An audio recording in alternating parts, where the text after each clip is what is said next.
Hey friends, so as I'm recording this, quite a lot of us that are in creative industries are trying to find new ways to make income, what with the problems that the COVID-19 outbreak has caused for us. And I'm seeing a whole lot of people diving into Patreon. But there's one big question that should be asked as people are getting into that. Should they start a Patreon? Drex here from Drex Factor Poi, bringing you the love of poi spinning and flow arts, and I'm doing a bit of a pivot today because I'm seeing a lot of people in the flow arts world out there creating Patreon profiles for themselves, and I don't always necessarily think that that's the best fit for them, so we're going to talk about why today. Before we dive in, I just want to give a quick shout out to the friends of the channel. Big thanks to Dark Monk, Flowfests, Flow Toys, Pyroterra Light Toys, LMF Props, Spinballs, and Ultrapoi for helping to make the videos on this channel possible. You can learn more about all these amazing companies and the work that they're doing to support flow artists like yourself by checking out the links that I've got down in the description of this video. Okay, so at this point, I have been on Patreon for 4 years. I've got over 200 supporters signed up on there. I make between $1,700 and $1,800 a month on it. I would say that given the size of my channel and the niche I'm in and everything, I'm doing pretty good on it. And it is by dint of having done fairly well on the platform that I'm kind of watching the ways that other people are approaching it and being like, this is a thing that I'm not sure is going to work the way you think it will. And that, of course, has led me to this place of wanting to put together maybe a little series of guidelines about whether or not you should start up a Patreon. Now, of course, there are a lot of caveats here because it is a big, wide universe out there, and lots of people find different projects that they can do on the platform that may or may not look anything like the stuff that I have produced. But having done some stuff that worked and some stuff that didn't, there are some things that I think are general principles to go towards and other general principles to avoid. But what worked for me may not work for you, and quite frankly, what works for you may not have been something that worked for me. So take everything with a grain of salt. You know, ultimately, you're on your own journey here, but I'm hoping that some nuggets of what I've encountered over the years can help you out. So I want to start this off by talking a little bit about project, namely, what is your project? Now, to so many of you out there, that is going to seem like a ludicrously simple question, but you'd be surprised how many people I encounter that are looking for advice with Patreon that don't know how to answer it. You know, it's one of those things that if you can't tell me what your project is, you can't really tell your supporters what your project is either, and it's really, really difficult to solicit support then. Now, when I talk about project, what I'm really talking about is what is it that you're going to be delivering to your supporters? And I think that there are like two major components to that. Number one is the medium, and number two is the topic.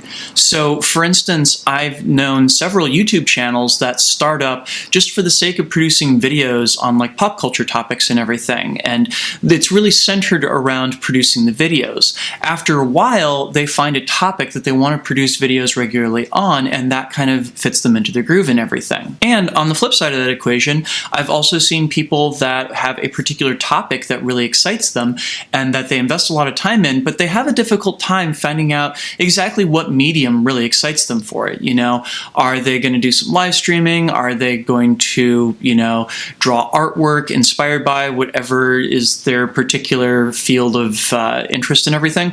It depends. And I want to put this out there specifically because I think that you can have a successful Patreon if you are committed to a medium, or you're committed to a topic, or both. But if you lack both, almost certainly you're going to flounder on the launch pad. And of course, any talk about project would not be complete without talking about what is the nature and kind of delivery schedule of your project. Is this something that is like a one-off thing that you're going to put a whole heap of effort into for like 3 or 4 months and then be done with and move on and everything? It's probably not a good fit for Patreon. Patreon is really geared around projects that have really regular deliverables that people know that they can expect from you every once in a while. And of course, you know, sometimes the release schedule for that can be erratic or irregular and everything. But if it is just like a one-off thing, like you want to like produce a single game, or, you know, you have this graphic novel that you've got a great idea for and everything, that you're going to just produce it and move on to another project and everything, that feels like more of like a Kickstarter or, maybe a GoFundMe or something like that, rather than a Patreon-based project. With Patreon, you really do want to be looking for something wherein you're going to be regularly releasing things to the general public and everything. And, a whole bunch of what you're doing can be available behind the paywall of Patreon, but you're not going to be able to attract new supporters without things coming out regularly on the public-facing side. So do keep that in mind. And by the same token, if your project here is really an e-commerce site, build an e-commerce site. I've seen people think that Patreon is essentially a form of e-commerce, and, for things like subscriptions, it can be used in that way. But if you're selling individual objects or you want to sell subscriptions on individual objects, that gets a little bit sketchier and you might get flagged, and for good reason. All right, so the next big question, of course, has to do with process. Now, this is a thing that I really tend to drill into the ground with people when they ask me advice about Patreon, because I think that the thing that made me successful both as a content creator as well as being able to channel into raising money on Patreon was my consistency, was the fact that I could deliver content on the regular and people knew that they could trust me to do that and that their money was going to be going into me being able to keep on doing that. So that's really important for a couple reasons. Number one is that if you have that regular process in place, it's more likely that you have built an audience that is interested in funding your work.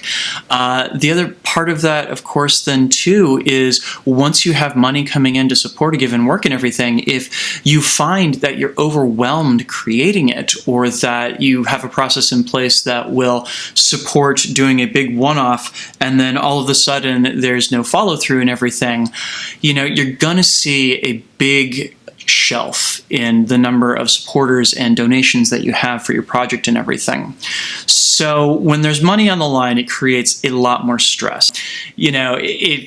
It's one of those things that you want to make sure that you're going to be able to keep on delivering the thing that you have promised, especially when people are supporting you financially to do so. And kind of a big question that you should be thinking about if you're looking into this is, how exactly is Patreon going to support your project?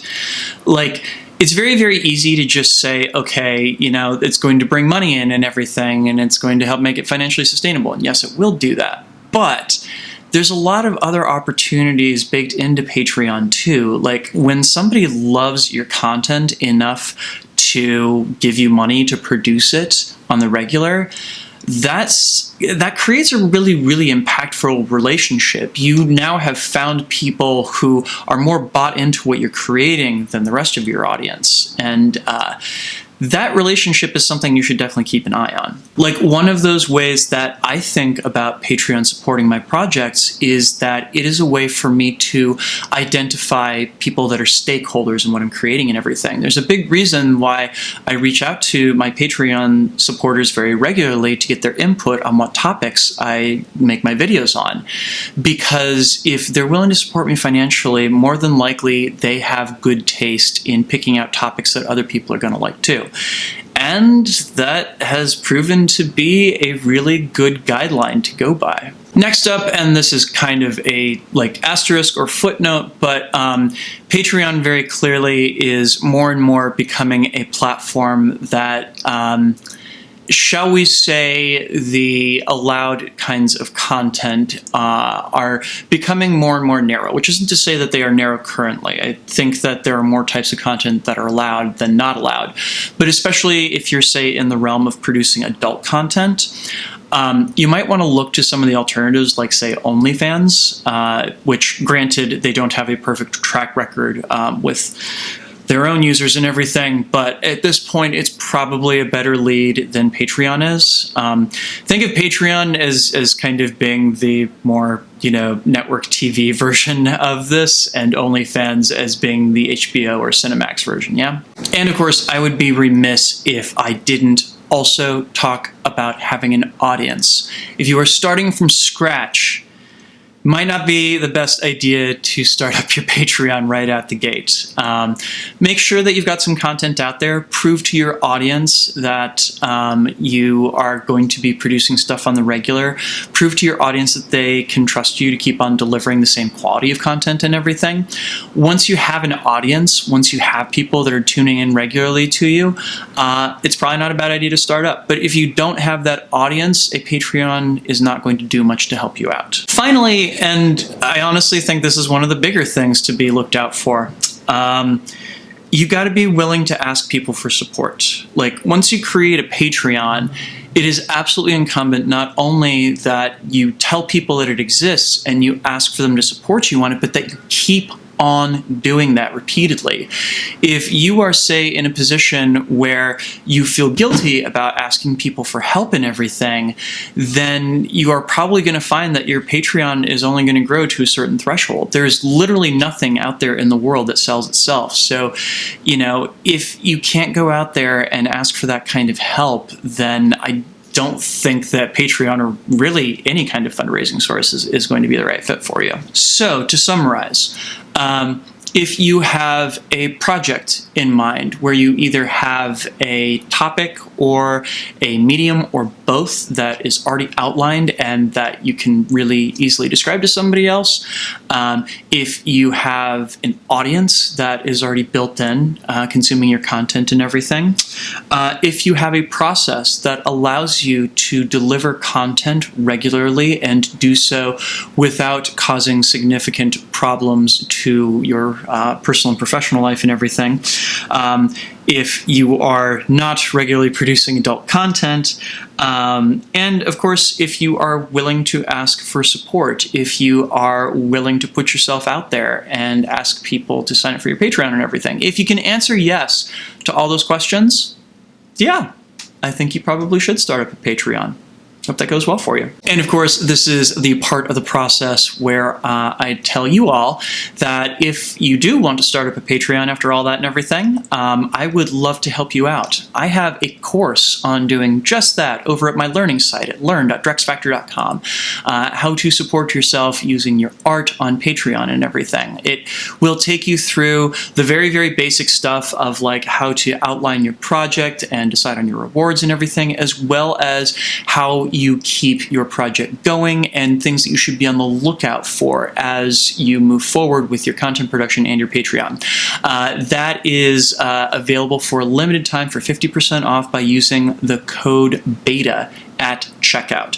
Go have a look-see at that, and I hope that it inspires some of you out there to take the plunge and get that wonderful support for your projects. If you got anything out of this video, please make sure to like, share, comment, and subscribe to help other people find it and help my channel grow, because more people that we're able to help out here, the happier I am. And of course, I would be remiss doing a video on Patreon without thanking my wonderful Patreon supporters, specifically all these wonderful folks right here and those listed down in the description. They make this video and all the videos on this channel possible. And if you would like to sign up to support the work that I do, which I would really appreciate, you can do so over at patreon.com/DrexFactorPoi. You can get early access to my content as well as a say in what topics I tackle in the future, plus some great behind the scenes content. So go and check that out. Please and thank you. Awesome. So for those of you out there who start up your own Patreon profiles and everything, I'm really curious.